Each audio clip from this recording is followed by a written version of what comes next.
माने थे। मैं सुना देता हूँ। सुना है कि मूसा अलैहिस्सलाम के पास एक खातून आई, उसके बच्चे नहीं थे, औलाद नहीं थी। उसने आकर के कहा कि आप दुआ कर दे, अल्लाह मेरे हिस्से में बेटा दे दे, बेटी दे दे, कुछ तो औलाद मिले। आपने देखा और कहा तेरी तकदीर में औलाद लिखी नहीं गई, लौहे महफूज में तकदीर में तेरे औलाद नहीं है। वो खातून वहां से मायूस लौटी, रोती गिड़गिड़ाती हुई जा रही थी। बीच रास्ते से गुजरते हुए उसका एक दुर्वेश के पास से गुजर हुआ। एक फकीर अल्लाह की याद में एक दरख्त के नीचे बैठा रहता था। तवज्जो, उसने देखा और पूछा खातून क्यों रो रही है। उस औरत ने कहा ऐसा ऐसा है, मैं बरसों से बे औलाद हूं, औलाद मांगने गई तो मुझे बताया गया कि मेरी किस्मत में औलाद नहीं है।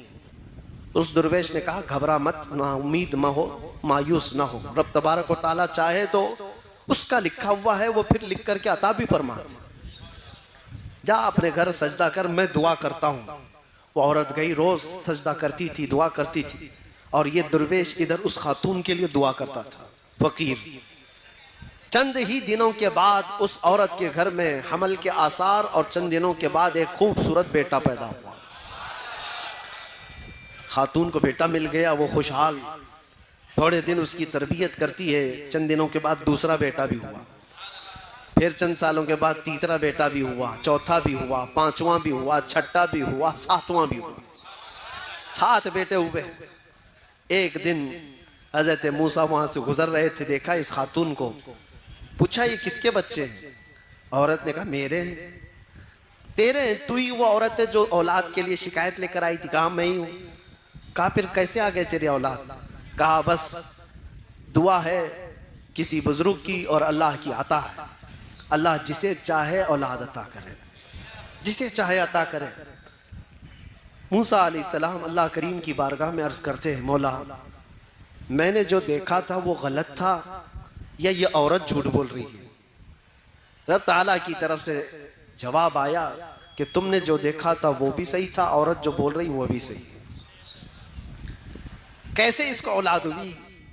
तो रब तबारक व तआला ने फरमाया कि मूसा एक चाकू लो और एक बर्तन लो और जाओ अपनी उम्मत में से लोगों को पुकार कर कहो अपने जिस्म का एक टुकड़ा काट करके अल्लाह को दे दे।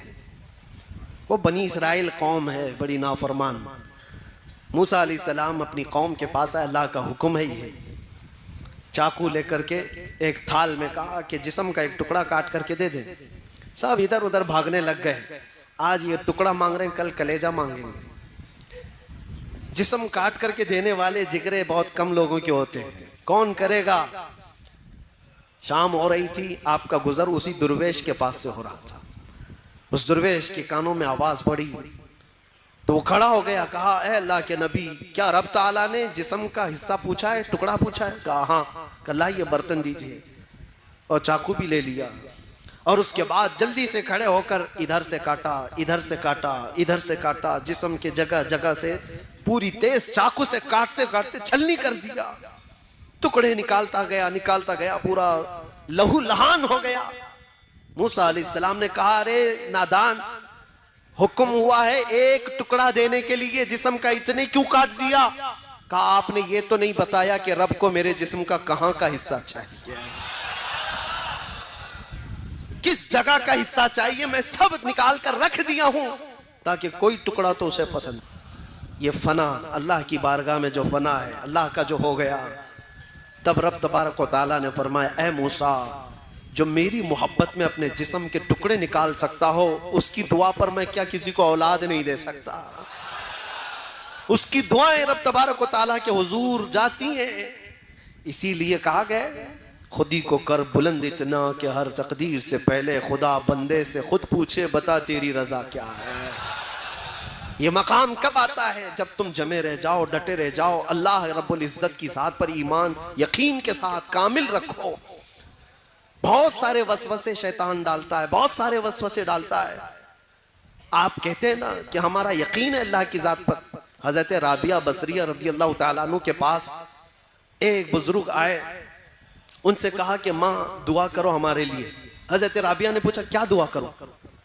कहा इतनी दुआ करो अल्लाह हमसे राजी हो जाए। हजरत राबिया ने कहा इतनी बड़ी दुआ, इतनी बड़ी दुआ करवा रहे हो मुझसे, पहले ये तो बताओ क्या तू भी अल्लाह से राजी है?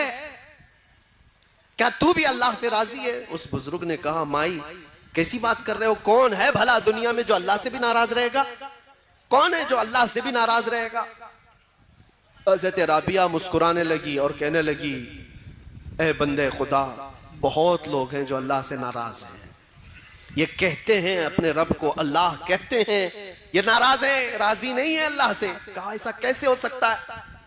कहा हो तो सकता है, करते हैं। थोड़ी सी ज्यादा गर्मी आई तो कहती ये कैसा खतरनाक मौसम आ गया, बारिश आई तो कहती बेमौसम के बारिश आ गई। यानी तुम इस बात पर राजी नहीं हो, तुम मशवरा दोगे कि अल्लाह कब बारिश बरसाए कब ना बरसाए, तुम्हारा क्या दखल है? तुम थोड़ी सी गर्मी आती है तो हाय हाय करते हुए लोगों को शिकायत करते हो। अगर अल्लाह से राजी होते तो उस रब की शिकायत दूसरों के पास नहीं करते।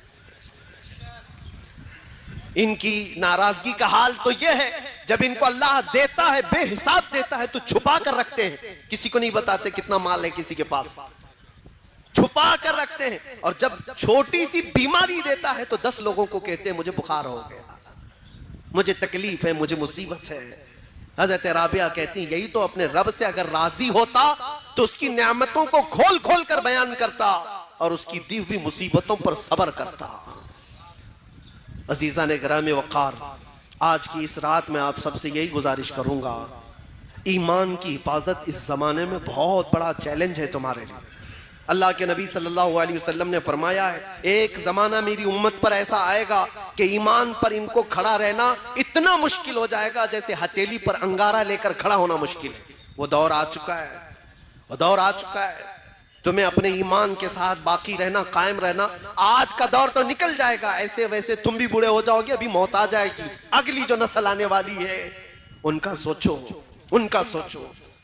क्या आज हालात ऐसे नहीं कि कलमे पर, अजान पर, हुजूर के नाम पर, कुरान के औरात पर, मज़ारात औलिया पर, इस्लाम के शायर पर, हर चीज पर हमले नहीं है, हर चीज पर हमले। और इसमें से एक जमात ऐसी बन जाएगी जो सेकुलर बन जाएंगे, टोपी दाढ़ी रखने वाले वो सेकुलर बन जाएंगे और कहेंगे ठीक है हम भी बार बार ला इलाहा इल्लल्लाह नहीं पढ़ेंगे, ठीक है हम आज़ाने भी बंद कर लेंगे, ये भी निकाल लेंगे वो भी निकाल लेंगे, हम न्यूट्रल हो जाएंगे। वो एक जमात ऐसी बन जाएगी, अल्लाह उस शरीर जमात से हमारी हिफाजत फरमाए। वो मुनाफिकीन की जमात होगी, मुनाफिकीन होंगे जिनका दिल कुफ्र कर चुका होगा, जिनका दिल गैर खुदा को राजी करने के लिए अपने खुदा को छोड़ चुका होगा। आपका दिल ऐसा होने ना पाए, मौत करीब है, क़यामत करीब है। नौजवानों, अपने ईमान की हिफाजत करो। कुरान में रब ताला फरमाता है इन्नल्लाह ला यग़फिरु अन युश्रक बिही व यग़फिरु मा दून ज़ालिका लिमन यशा।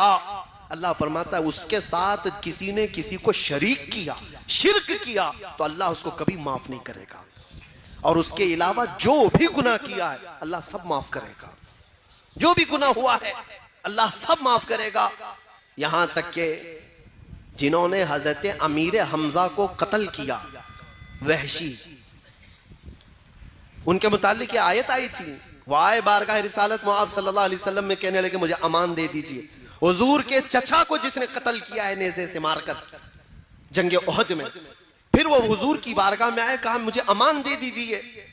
नबी करीम सल्लल्लाहु अलैहि वसल्लम वो तो अजवदुन नास है, सखावत के बादशाह हैं, दिल खोल कर हुजूर ने फरमाया जा तुझे माफ कर दिया और अमान दे दिया। उन्होंने फिर ये सवाल किया कि क्या मेरे गुनाह माफ हो जाएंगे? तब अल्लाह ताला ने फरमाया शिर्क के अलावा जो कुछ भी किया है अल्लाह माफ करेगा। शिर्क के अलावा जो भी होगा अल्लाह माफ करेगा, लेकिन शिर्क को अल्लाह माफ नहीं करता। शिर्क है क्या चीज जो आज धीरे धीरे तुम्हारे महफिलों में लाई जा रही है, आज धीरे धीरे तुम्हारे मुआशरे में, सोसाइटी में लाई जा रही है। शिर्क ये है कि अल्लाह के अलावा किसी दूसरे को भी खुदा समझ लो या उसको भी कोई मकाम दे दो। रज़्ज़ाक़ कौन है तुम्हारा? कौन है रज़्ज़ाक़? क्या किसी और के बारे में भी यकीन रखते हो रिज़्क़ कोई और भी देता है? किसी जगह सर झुकाने से रिस्क मिल जाएगा, किसी जगह तेल चढ़ाने से रिस्क मिल जाएगा। अल्लाह रज़्ज़ाक़ हकीकी है, वही रिस्क देगा। बीमारी वही देता है, शिफा भी वही देता है। इस बात पर जब तुम्हारा यकीन हो, जम जाओ, तो फिर दुनिया तुम्हें नहीं बहका पाएगी। एक साहब आए, काफी साल पहले की बात है, कहा पेट का बहुत दर्द होता था, बहुत दर्द होता था। इलाज कराता रहा। एक साधु मिले, उन्होंने इलाज कर दिया। मैंने कहा कैसे? कहा गाय का मूत्र पिला के। माज़अल्लाह रब्बिल आलमीन, उससे सही कर दिया। मैंने कहा नादान, तुझे पता नहीं ये हराम चीज में शिफा कैसे हो सकती? ला शिफा अफिल हराम, हराम में शिफा नहीं है। कहा हो गया। एक बात याद रखो, शैतान तुम्हारे दर्द को छुपा सकता है, मिटा नहीं सकता। तुम्हारे दर्द के ऊपर पर्दा डाल सकता है, लेकिन जड़ से खत्म नहीं कर सकता। वो बीमारी अंदर होगी, ये तुम्हें धोखा देने के लिए किया गया है कि बीमारी खत्म हुई। हकीकत में हर बीमारी से शिफा सिर्फ अल्लाह की जात अता करती है। डॉक्टर भी जरिया होता है, डॉक्टर भी और दवाई भी जरिया होती है। बाज लोग हमसे कहते हैं कि काफी साल पहले यही सेम जुमलों पर एक मॉडर्न आदमी ने मैसेज करके कहा था कि मौलाना आप कहते हैं अल्लाह शिफा देता है, अल्लाह शिफा देता है। कहाँ है? बीमार होते हो तो हॉस्पिटल जाते हो। मैंने उनसे पूछा अच्छा तुम्हारे हिसाब से कौन शिफा देता है? कहा डॉक्टर। उसने कहा डॉक्टर। मैंने उनसे कहा ठीक है, मैं एक बीमार को लाता हूं और डॉक्टर को यहां बिठा देना, देखता हूं डॉक्टर देखता रहे, मरीज अच्छा हो जाता है। कहा नहीं, दवाई देता है। कहा फिर डॉक्टर कहाँ है? वो तो दवा सही कर रही है, वो तो दवाई सही कर रही है। और अगर दवाई चली गई तब भी मैं कहूंगा, अगर उसका हाजमा सही नहीं था, दवाई निकल गई तो वो भी असर नहीं कर रही है। बहुत सारे मामलात हैं शक व शुबा पैदा करने के लिए, लेकिन एक बात याद रखो, ये सब चीजें जरिया हैं, हकीकी शिफा देने वाला सिर्फ अल्लाह रब्बुल इज्जत है। एक दौर आने वाला है तुम पर, अल्लाह ताला उस फितने के दौर से हमारी हिफाजत फरमाए।